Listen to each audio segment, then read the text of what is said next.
I le nei Taeao manino ma le mata ngofie. Vi ia le toa soifua, ono lona whamaoni ma lona lofa le mautusia. Ua maleifu mai ai Samoa wao ma ona tangata, o i tū e whao le lalangu. I le langi e mama ma le soifua manuia. O le atawa mai ia o pa ia mau mamalu e te tiwai. Ai langa i matau lau whātoa whala inga a wale atua mamalu ma lona finangalo. Ai o maia se o tātou tāpua i atu i le atua. Se o tātou te talo mo le anganga pa ia. Le atua sili sili e se lo mātou ta mā e whakawau. O laua fio lava o le whaau tama ma le ao ao mea umana e whaia. Ua mātou ulu whale mai i lo malu malu se i momoli atu lapa lapa o malo.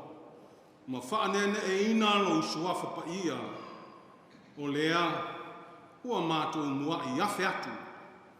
A wā mātou te langona lo mātou mativa whaale nganga. A wina maia lo nganga pa ia.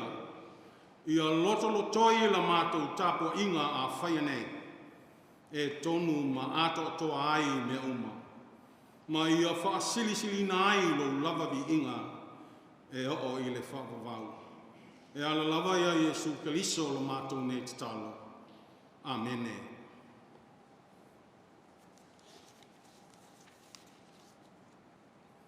O le whaitawina o le awhionga pa ia le tua. Tusi whiriwhiri mai i le whenga ina whau.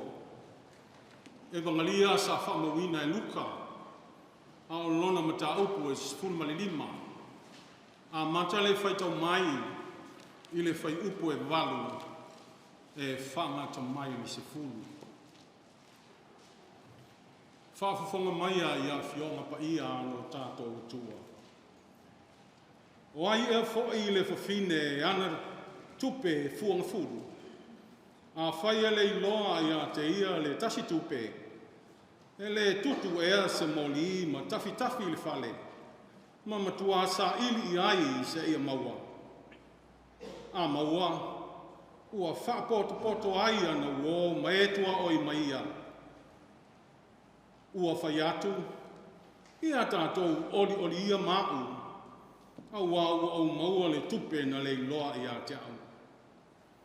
O te whai atu ia te autou, ua whapea le oli oli lumo a ngelu le tua, ono le tangata na sala e to tasi, ua salamo. Whamanuia tele mai, le tua i le whaitawina o lana whionga pa ia. Mai atu mau atu pea i a te ia. Nei o i le whakawau. Amene.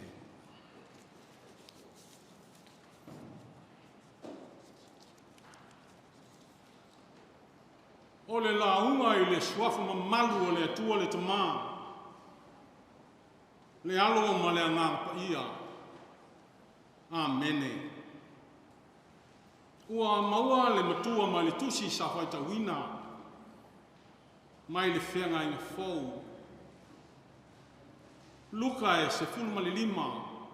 E fia whaunga ina le whai upo e se fulu. O te whai atu i a te autou. Ua whapea le oli oli luma a ngelu o le tua. Ono le tangata sala e to tasi. Ua salmo.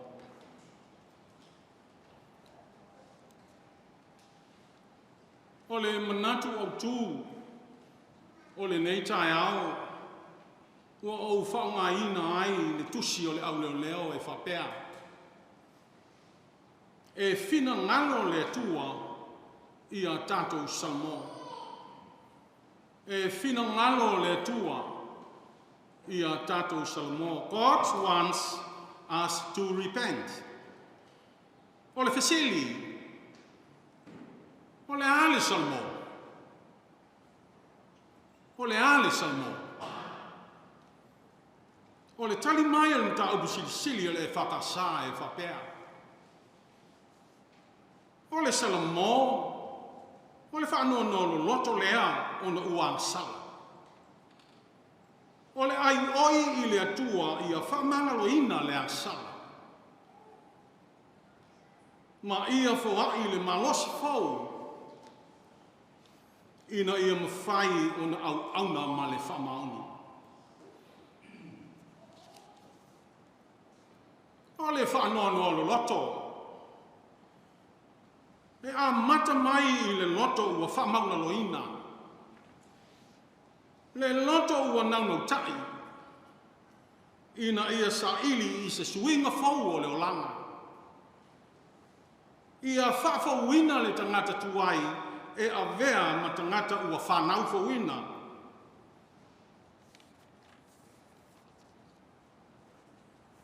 Ia muli i tūlanga ao Yesu. Ai leo le ti Apollo maona tūne naunga.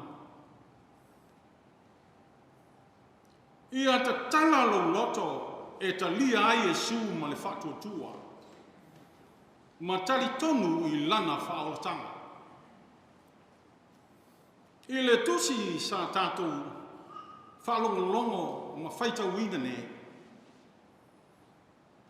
I le evangelia sa tusia Luka. Olo o whamanino mai ai e Yesu le whinangalo alofa o lon sama. Olo o sa ili mai. Ina ia lawea i ma whaola lana tangata na ia whaia i lona whatusa paia. A o le iloa ai i le pongi sa ma le loto o le asa. Ina ua iloa e le au wharasaio ma le au tusi upu. Ua whalata ane le au wala whonga. Ma tangata ang sala e whalongolongo ia o onga Yesu. Ona lātou mui lea, ma whai mai. Ua talia e le nei tangata o e ang sala. Ua ai foi o ia whatasi mai lātou.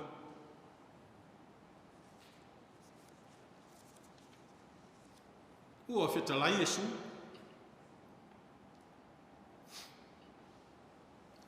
E le isau o ia mo e amito.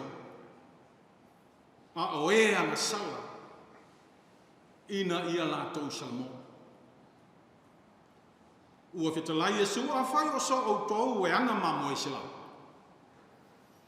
Pea a whai e se le tasi. Nā te lea tu ua ea le iwa nga fulu ma le iwa i le bau. Ai alu o ia e sa ili i le ua se.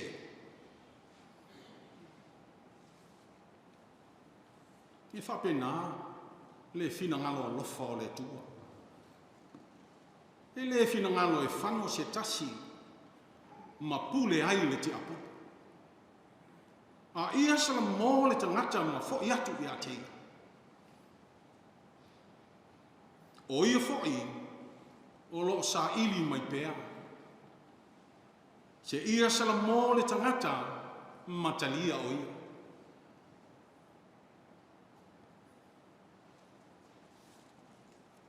O lea fōina o mai e Yesu, i le whata oto i le whawhine malana tupe na le iloa. Le whawhine e ana tupe e fuanga fulu. A whaia le iloa i a te ia le tasi tupe.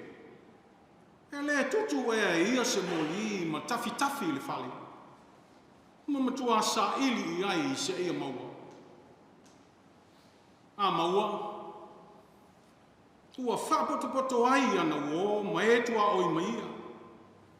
Ua whai atu ia tātou oli ia mau. Ua ua maua le tupe na le loa i a te au. O le loto le tina. Ua oli. Ua fia. Ua toe maua lana tupe na le loa. O le nā tūra lava lea o le tina. O le sa ili ma filifili ngā I mea lelei. O mea e manu I ai le a inga ma le whanau. E tō anga e tafi ma so e whatapito se mea ua le iloa. A whai e maua. E fia e tala I atu I ana uo. Ma ona tua oi.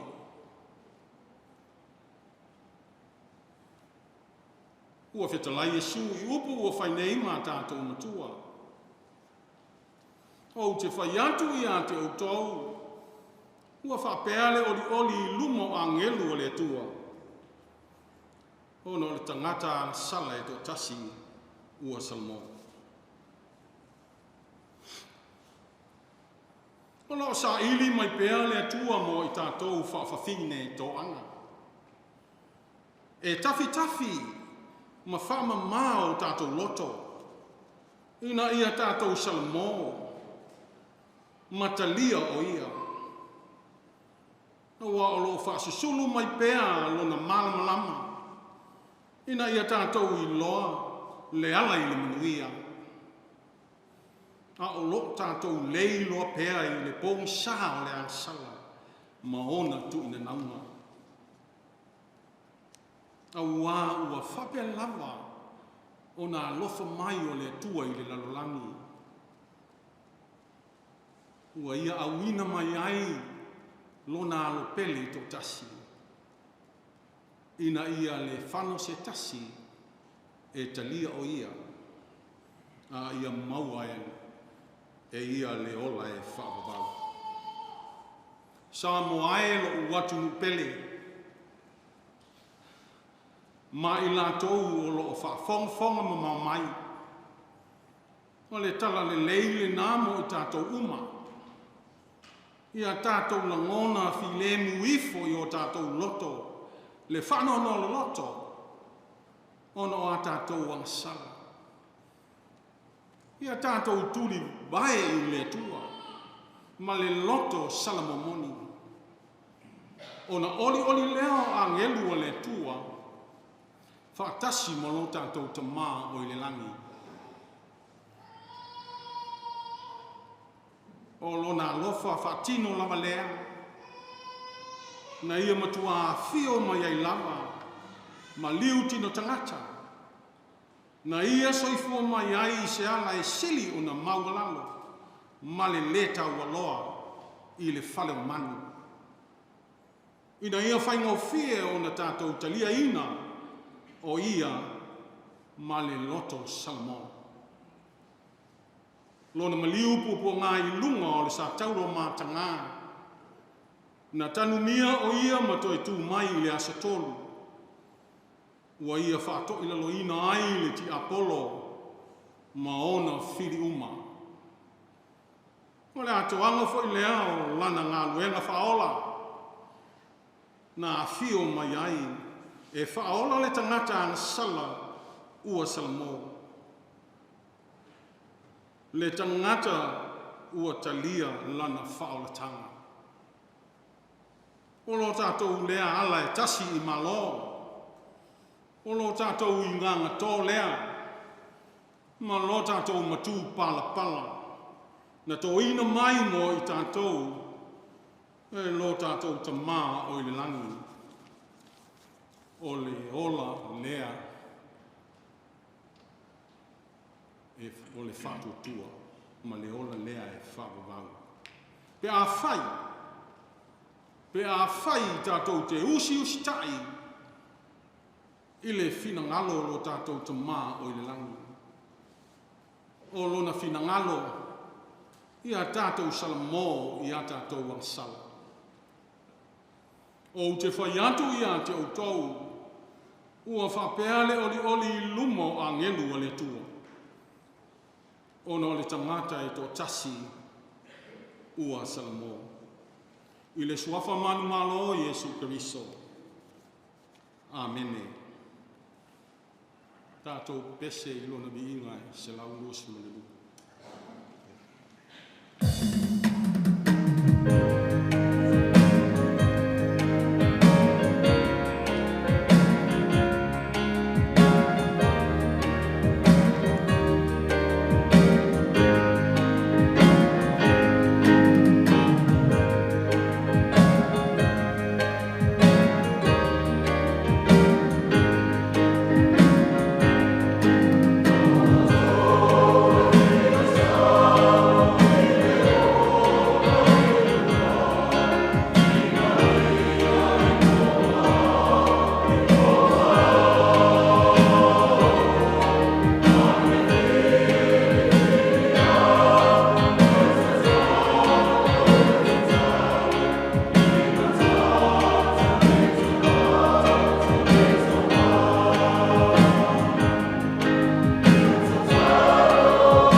Le atua sili e se lo mātou te mā e whawawau. O lau fio o le matai sau ma le awao me umana e whaia. E le aiso o amatanga e le ai iso ngata anga. O lau fio o le alefa ma le omeka. E ifo ma to tuli vai uma o tupu ma malo uma o le lalolangi I lau fio. O wā o lau fio lawa o le tupu o le langi ma le lalolangi. E ao ina mātou whaanene e ina no suafa mamalu ma le paia e le nei tu aso. O wā ma leifo mailo atu nuu I le nei Taeao se sengi ma le matango fie. I le soifua matafi ma le langi e mama. Ono o loa lofa ma loa ngale. Ua le ngata pe muta mo Samoa ma ona tangata. Whawhetai lau tusi pa ia lo o mai ai mātou lau finangano.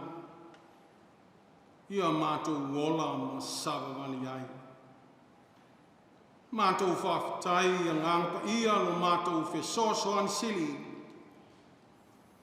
I taimi uma mai tu aso e oso whai ai mātou e le ti Apollo. Ma tau tewa ai lo mātou wola whale ngā. Whawhetai I lo te mau a inga ua sa sa mai I lo atunu o Samoa. E ala I lau whainga malo ua iei nei. Ua maputo tonga I ai o tangata sa pupo ngā tia I le fia maua o se whesoa soani. Whawhetai I lo puipuia o se o mātou atunu o Samoa. I mala whaanatura o whamai o whamalolonga. Whawhetai tele te mai loa lofa ma loa angalelei. Siri lawala mātou whawhetai. I lau whaolatanga tu tasi na uina mai ai e su keliso I na ia maliu e whai matongi ola I a mātou ansanga. O lau finangalo I a mātou salamo e whaolaina ai I mātou. Ia tu maunga tu pēa I lau fio le vi inga ma le whanetanga. O le pule awao ma le mamalu I aso malawa. Se I o I le ngata anga. Pangala wa lea. Mātou te langona lo mātou masiasi. Ma le whatawaa. Ua e ati lau sila whanga I o mātou tangata. Ua mātou wala au. Lea li ie. Lea tuae. Ao I mātou lava. O tangata salapea I o luma. Se ia e alofa te mā. Whamangalo mai a te mātou lau whanau vai ma le ana sala I o luna. Ave ia le maliu ti ngāo Iesu ke riso lo mātou ali I ma le whaola. E whamamai na ai ma whamangalo ai I mātou tangata ana sala. A o mātou manao. Ia e alofa ma ia e whamanuia I so mātou atunu pele o Samoa. Whamanuia I lau whainga malo na e tō fia e lawe a I Samoa mo ne tangata. Nea fionga I le tamaita I pāle mia. Whamanuia I lana kāpeneta atoa. Mana tua ma le alofa, le lalolangi vevesi. O taua ma whewaiwai a inga, ia e alofa, ia whoai I ai lo file mumoni. Whamanuia I te mā tina mātutua o lo watunuu. O le manosi o lo watunuu, se I o lava I tūpulanga lalo vaoa. Ia e whamanuia. Whamanuia I lau au whainga luenga te tofi, I so se whata whaitaulanga, o lo whaafale le malu ai, ona o le tau suina o le vai o le ola, i le tala ina leo lo lava finangalo pa ia. La upu sa mātou whaalongolongo i ai, whaamalama mai e lo nganga pa ia, i o mātou finangalo mo mātou loto, lo finangalo mo i mātou.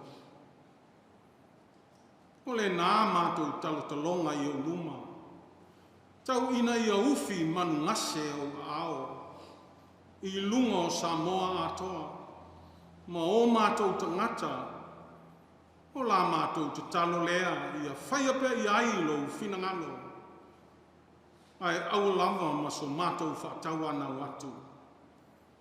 E ala i le suafa manu malo i Jesu Keriso, tu mau mai i lunga o lo watinu o Samoa ma le lalolangi atoa, le manuia o la ufio o le atua le tamana. Le file mu o Jesu Keriso lo walopele, ma le mafutanga fai pea ma lo wanganga pa ia, nei se i o i le whavavau lava. Amen.